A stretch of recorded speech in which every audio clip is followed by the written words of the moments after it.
you doing here? You think I'd let you do this on your own? Huh. You know what's crazy, Conscience? The Last of Us Part 2 comes out next year, and I still haven't played the first one. Nigga, what? What? You haven't played The Last of Us? The fuck you mean you haven't played The Last of Us? How is this news to you? You're my conscience. Like, shouldn't you already— Stop talking. What's your schedule looking like for the next 2 days or so?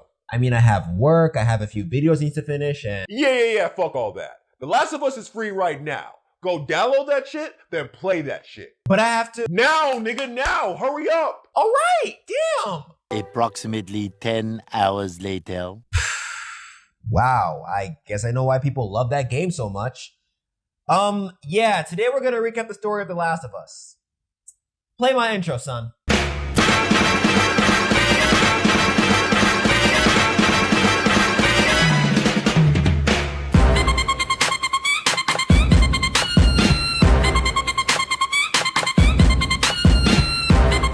So to properly recap the story, we need to start with one of the game's protagonists, Joel. 20 years before the game takes place, Joel was just your average single dad. He worked in construction, he had a witty daughter, pretty simple shit. Simple until a random fungal outbreak occurred, which turned its victims into mindless zombie-like creatures. Ain't nobody living a happy life today. With Joel's hometown now in mass hysteria, he, his daughter, and his brother Tommy attempt to drive out the area. But as Donchi said, ain't nobody living a happy life today. All their attempts at fleeing fall short, as more and more infected people tear down the streets. The chaos forces Joel and his wounded daughter to leave Tommy, but throws them right in front of the not-so-friendly side of a soldier and his gun. Because the US military always loses their shit during these situations, the soldier is seemingly told to execute both Joel and his daughter. Luckily, Tommy shoots the soldier before he's able to kill Joel, but the daughter isn't as lucky. At that very moment, we watch Joel's daughter die in his arms. Baby.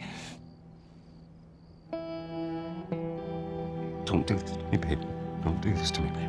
Come on. Ain't nobody living a happy life today. 20 years later, Joel, with his depressing ass backstory, is no longer with Tommy. He's a cold old man living in Boston. Him and his new friend Tess are doing whatever they can to survive in this post-apocalyptic world. One of these things being smuggling weapons and other illegal shit. However, their weapon dealing hobby led to a bunch of their weapons getting stolen, so now they gotta get them back. Their quest for the stolen weapons take them to a woman named Marlene, who was the head of the Fireflies. So the Fireflies are a militia group that is basically trying to save the world by finding a cure to the pandemic that plagued the world. However, because this is the apocalypse, all the other militia groups that formed don't really hang with the Fireflies like that. So one doesn't go around flexing their Firefly status. Dumb shit like that could get you killed. Though Marlene does have Joel and Tess's guns, she doesn't just give them back easily. Instead, she gives them a quest to do. Bitch, that's my shit! The fuck you mean I gotta do a quest for it? Well, it's not just a normal quest. Marlene offers not only their guns back, but more. All Joel and Tess have to do is smuggle this little girl named Ellie to the Firefly base in the Capitol building. Now, before you go assuming shit about my girl Ellie, this girl has been through some shit. She was born after the outbreak, so she doesn't know what it means to be a normal kid. Her mom is dead, and the only person who seems to know anything about her is mysteriously enough Marlene. She was enlisted in the military at one point.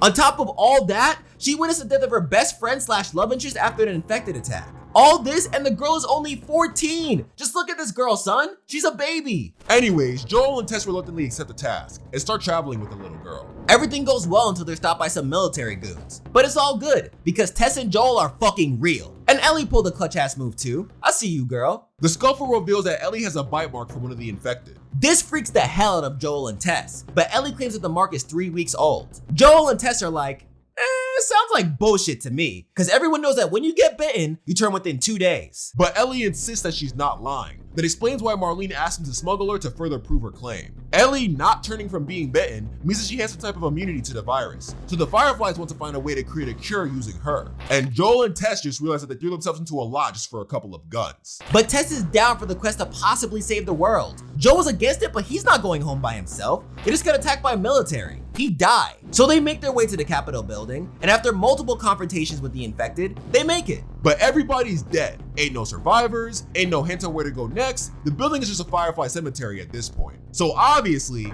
Joel's old ass wants to go home. They tried, they failed, it's time to abandon this mission. But Tess pleads that they need to continue. This is a cause worth fighting for. Once again, Joel shuts her shit down. Joel's not trying to die for the chance that there might be a cure. But then Tess kills the whole argument by revealing that she got bitten on the way here. So she continues begging Joel to take the kid and suggests that Tommy would be the best person to take her to, since he used to work with the Fireflies. Then more folks from the military show up, and Joel is then forced to take on the task. It's either they move on or they stay and die. Tess stays back as a sacrifice to hold off the soldiers, and Joel leaves with Ellie to go find his brother Tommy. Once they get to safety, Joel starts laying down the rules for Ellie to follow because he's butthurt about Tess's death. He's like, "You're gonna listen to me and do what I say and blah blah blah." Ellie's like, sure. After Joel's attempt at being a dad, they stop by his friend Bill's place for a sec, get them a car, and continue on their way. And Ellie finds some porn. Why are these all stuck together? Their road trip gets cut short by an attack from a bunch of crazed hunters. But nothing can stop this unstoppable duo. Joel with his hands and Ellie with her shit-talking skills. Oh, me, you chicken shit! After they escape, they run into two of the few friendly survivors left in this fucked up world, Henry and his younger brother Sam. Thanks to Ellie's people skills, they agree to team up. Henry and Sam are trying to get to a radio tower in order to meet up with the rest of their group. Their end goal is to find the Fireflies, so their goal aligns with Joel and Ellie's. The quest to the radio tower throws them into a bunch of deadly situations. Attacks by crazy-ass infected, and attacks by crazy-ass people with guns. But it's not all violence and shit. They bond too. Joel actually chills out for a bit. But once they get to the radio tower, it's revealed that Sam got bitten by one of the infected. Henry is then forced to kill his own brother. Then he kills himself in despair. Damn, this plot gets dark as fuck. Still fire though. The season changes to fall, and Joel and Ellie are still looking for Tommy. They eventually arrive at Tommy's place, which happens to be a closed gate community protected by armed guards. Looks like Tommy's doing real good for himself. Tommy's wife Maria takes Ellie to get some food, while Tommy and Joel get some one-on-one time. Once Joel gets his chance, he straight up asks Tommy to finish the Ellie mission. He wants his bro to take her to the Fireflies. Bro, what? What you mean, Joel? I thought you and Ellie were bonding and shit. Joel's request leads to an argument with him and Tommy, which gets interrupted by a raid on Tommy's community. After they fight off the bandits, Tommy peeps how worried Joel was about Ellie and realizes how much he cares for the girl. So he agrees to take Ellie to the Fireflies. But then Ellie peeps what's going on, gets tight, takes a horse, then rides off. Tommy and Joel head out and track the horse she took to an abandoned house. Joel finds her in one of the rooms, and they have a heated argument about Joel just handing her off to Tommy. Admit that you wanted to get rid of me the whole time. Once again, this argument gets interrupted by bandits being bandits. Joel, Ellie, and Tommy take out the bastards, then make their way back to Tommy HQ. Once they get there, Joel has a change of heart and decides to stop bitching and take Ellie the rest of the way. Just like in God of War 4. This game is filled with tender moments like these where you see development in the child and the father figure's relationship. It's like, as you see Ellie and Joel travel, you slowly see Ellie break through all of Joel's mental and emotional barriers. Yeah, he may act cold sometimes, but my man lost his daughter in the first few minutes of the game. He has every reason to be tight. So it's just cool watching Ellie give this man a second chance at fatherhood. And Joel loves this girl, bro. He knows he does. So Tommy tells him to head to the University of Eastern Colorado. They eventually get there, but guess what? The Fireflies aren't here either. Where the hell are these guys, son? They stumble upon the recording of a salty-ass dead Firefly member who, after a long rant about how all the experiments failed, finally says that all the surviving Firefly members went to St. Mary's Hospital in Salt Lake City. But this quick win turns into an L after they get discovered by more bandits. These bandits are more annoying than the infected, bro. Joel and Ellie do their hunter killing thing until one of them gets the best of Joel and forces him to fall from mad high on a metal pipe. You just got shanked, man! Ellie starts freaking out because Joel is low-key, mid-key, high-key dying. They manage to barely escape, but Joel passes out from the amount of blood loss. This leaves Ellie to take care of Joel for a while. First things first, she needs to get Joel patched up. So she takes him to a mall, finds a first aid kit, single-handedly takes out some more annoying ass dudes with guns, then does what she can to keep Joel stable. Season change, now we're in winter, and Ellie is trying to get more food and meds to take care of her and Joel. Her hunting escapade brings her to two seemingly random ass dudes. Ellie is real now, so she takes their gun and agrees to trade some of the food she hunted for medicine. One of the guys goes back to their camp in order to get the medicine, while Ellie and the other dude chill for a little. The dude reveals that the people who attacked him at the university are from his group. Immediately afterwards, the dude's friend returns with the medicine and a gun pointed at Ellie's head. However, to Ellie's surprise, the guy lets him go with the meds. Super sus about this whole situation, Ellie dips back to the home where she and Joel are sheltered in. But the medicine dude's men follow her to the house, so she tries to lure them away from Joel's unconscious body, but gets captured in the process. She wakes up in a cage and finds out that the medicine dude and his people are a bunch of freaking cannibals. Now they're trying to eat her, but somehow,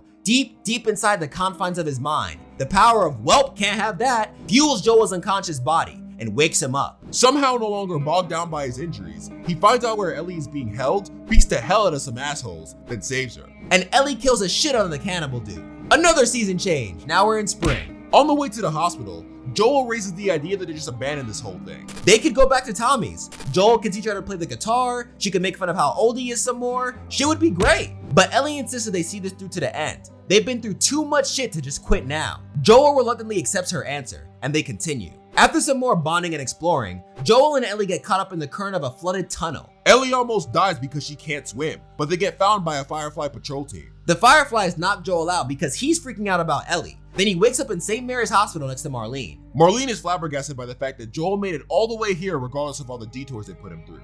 But Joel admits that Ellie gave him all the strength that he needed to keep moving forward. Joel asks to go see the little shit talker, but Marlene explains that he can't. Because this whole pandemic directly affects the mind, the mutation that gives Ellie her immunity is in her brain. So the only way to make the vaccine is to kill Ellie. Joel doesn't like this news. He doesn't like this news one bit. So my man wows the fuck out, murders his way to Ellie's hospital room, then snatches her. Marlene tries to stop him, but he kills her too. To think.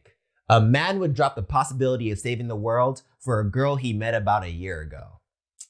I mean, after watching the story unfold, I completely understand where he's coming from, and I understand it was a very hard choice to make.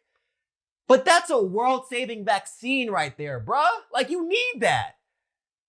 I don't know, guys. What would you guys do? After that crazy event, Joel and Ellie make their way back to Tommy's, and he lies to her about what just went down. He's like, oh, you know, the Fireflies stopped looking for a cure a long time ago. That girl Marlene was just wildin'. This answer bothers Ellie. So before they enter Tommy's community, she asks him straight up if he told her the truth about what happened at the hospital. My man lies again and tells her that she has his word. She accepts it, but not really. And that is the complete recap of the story of The Last of Us. Now we hope you guys feel a little more prepared for The Last of Us Part 2. And if you don't, you can just, play the damn game yourself.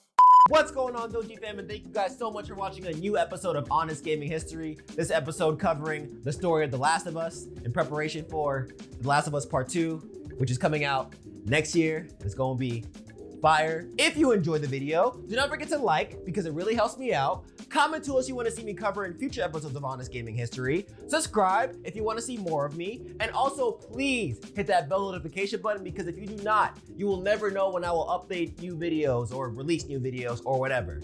And we don't want that, right? Shout out to Dai, Skrazor, Angel, and all my other dope patrons who make videos like this possible with their very kind donations. And if you are not already a patron but would like to become one, go to my Patreon page in the description down below and find out how you can support the channel for as little as $1 a month, fam. We also have shirts available. If you want to get you some shirts, check out the link in the description below and find out how you can buy yourself a couple of shirts if you want some shirts. And as usual, if you do not have the money to afford a shirt or becoming a patron, do not worry. Liking, sharing, all that good stuff still helps me out a lot, and I still love you for it. And with that being said, this is the Black Master Dochi signing off. So as usual, be easy, stay lit, and take care.